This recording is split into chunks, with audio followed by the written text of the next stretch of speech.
அதிகாரம் 19.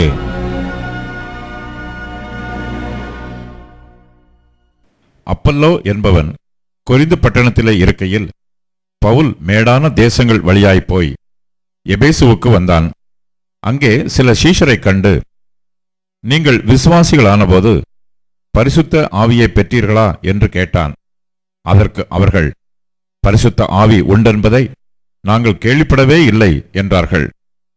அப்பொழுது அவன், அப்படியானால் நீங்கள் எந்த ஞானஸ்நானம் பெற்றீர்கள் என்றான். அதற்கு அவர்கள், யோவான் கொடுத்த ஞானஸ்நானம் பெற்றோம் என்றார்கள். அப்பொழுது பவுல், யோவான் தனக்கு பின் வருகிறவராகிய கிறிஸ்து இயேசுவில் விசுவாசிகளாய் இருக்க வேண்டும் என்று ஜனங்களுக்கு சொல்லி மனம் திரும்புதலுக்கு ஏற்ற ஞானஸ்நானத்தை கொடுத்தானே என்றான். அதை கேட்டபோது அவர்கள் கர்த்தராகிய இயேசுவின் நாமத்தினாலே ஞானஸ்நானம் பெற்றார்கள். அல்லாமலும் பவுல் அவர்கள் மேல் கைகளை வைத்தபோது பரிசுத்த ஆவி அவர்கள் மேல் வந்தார். அப்பொழுது அவர்கள் அந்நிய பாஷைகளை பேசி தீர்க்க தரிசனம் சொன்னார்கள். அந்த மனுஷர் எல்லாரும் ஏறக்குறைய 12 பேராய் இருந்தார்கள்.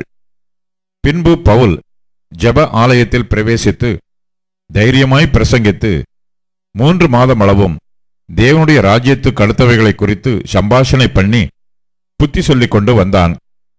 சிலர் கடினப்பட்டு அவிசுவாசிகளாகி கூட்டத்திற்கு முன்பாக இந்த மார்க்கத்தை நிந்தித்தபோது அவன் அவர்களை விட்டு விலகி சீஷரை அவர்களிடத்திலிருந்து பிரித்து கொண்டு திறன்னு என்னும் ஒருவனுடைய வித்தியாசாலையிலே அனுதினமும் சம்பாஷித்துக் கொண்டு வந்தான்.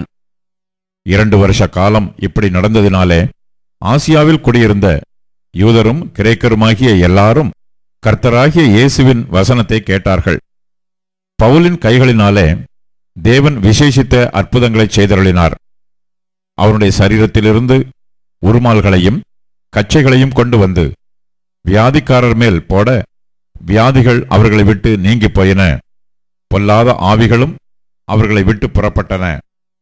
அப்பொழுது தேசாந்தரிகளாய் திரிகிற மந்திரவாதிகளாகிய யூதரில் சிலர் பொல்லாத ஆவிகள் பிடித்திருக்கிறவர்கள் மேல் கர்த்தராகிய இயேசுவின் நாமத்தை சொல்லத் துணிந்து, பவுல் பிரசங்கிக்கிற இயேசுவின் பேரில் ஆணையிட்டு உங்களுக்கு கட்டளையிடுகிறோம் என்றார்கள்.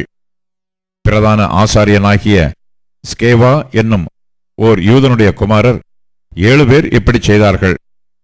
பொல்லாத ஆவி அவர்களை நோக்கி, இயேசுவை அறிவேன், பவுலையும் அறிவேன், நீங்கள் யார் என்று சொல்லி பொல்லாத ஆவியையுடைய மனுஷன் அவர்கள் மேல் பாய்ந்து பலாத்காரம் பண்ணி அவர்களை மேற்கொள்ள அவர்கள் நிர்வாணிகளும் காயப்பட்டவர்களுமாகி அந்த வீட்டை விட்டு ஓடிப்போனார்கள்.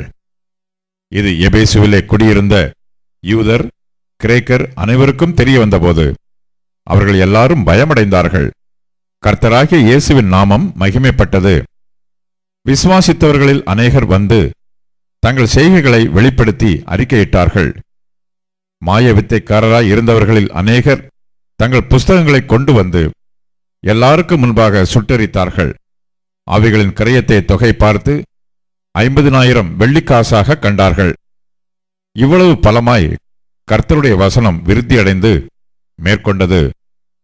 இவைகள் முடிந்த பின்பு பவுல் மக்கதோனியா அகாயா என்னும் நாடுகளில் சுற்றி நடந்து எருசலேமுக்கு போகும்படி ஆவியில் நிர்ணயம் பண்ணிக்கொண்டு, நான் அங்கே போன பின்பு ரோமாபுரியையும் பார்க்க வேண்டியதென்று சொல்லி தனக்கு உதவி செய்தவர்களில் 2 பேராகிய தீமோத்தேயுவையும் எரஸ்துவையும் மக்கதோனியாவுக்கு அனுப்பிவிட்டு தான் பின்னும் சில காலம் ஆசியாவிலே தங்கினான்.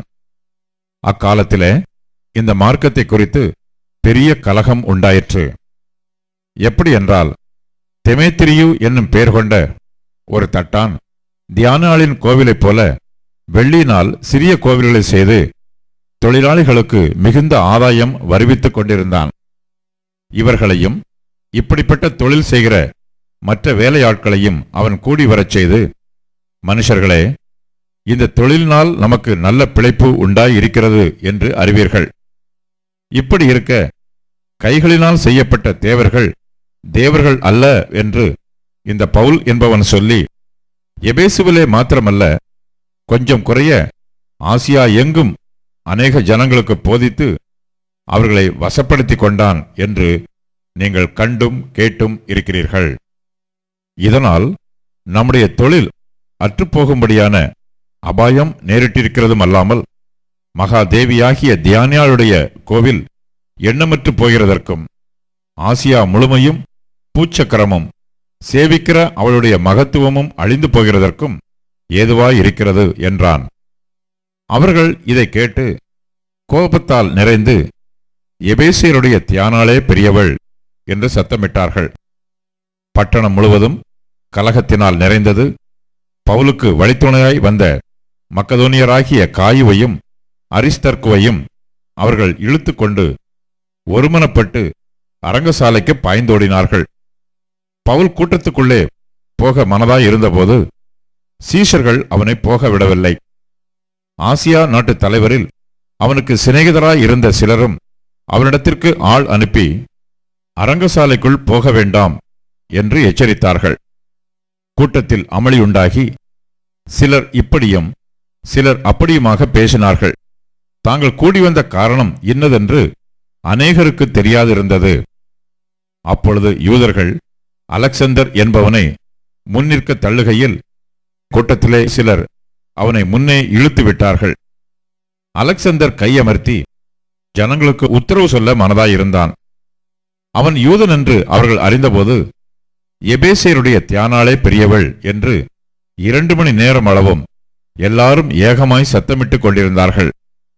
பட்டணத்து சம்பிரதியானவன் ஜனங்களை அமர்த்தி, எபேசியரே, எபேசியருடைய பட்டணம் மகா தேவியாகிய தியானாளுக்கும் வானத்திலிருந்து விழுந்த சிலைக்கும் கோவிட் பரிசாரகியாய் இருக்கிறதை அறியாதவன் உண்டோ? இது எதிர்பேசப்படாத காரியமாகையால் நீங்கள் ஒன்றும் பதறி செய்யாமல் அமர்ந்திருக்க வேண்டும். இந்த மனுஷரை இங்கே கொண்டு வந்தீர்கள். இவர்கள் கோவிட் கொள்ளைக்காரரும் அல்ல, உங்கள் தேவியை தூசிக்கிறவர்களும் அல்ல. தெமேத்திரியுக்கும் அவனைச் சேர்ந்த தொழிலாளிகளுக்கும் ஒருவன் மேல் ஒரு காரியம் உண்டாயிருந்தால் நியாயம் விசாரிக்கிற நாட்கள் உண்டு. தேசாதிபதிகளும் இருக்கிறார்கள். ஒருவர் பேரில் ஒருவர் வழக்காடிக் கொள்ளட்டும். நீங்கள் வேறே யாதொரு காரியத்தை குறித்து விசாரிக்க வேண்டியதானால் அது நியாய சங்கத்திலே தீர்க்கப்படும். இன்றைக்கு உண்டான கலகத்தை குறித்து நாம் உத்தரவு சொல்லுகிறதற்கு ஏதுவில்லாதபடியால் இந்த கலகத்தை குறித்து நாங்கள் விசாரிக்கப்படும் போது குற்றவாளிகளாகிறதற்கு ஏதுவாயிருப்போமே என்று சொல்லி பின்பு கூட்டத்தை அனுப்பிவிட்டான்.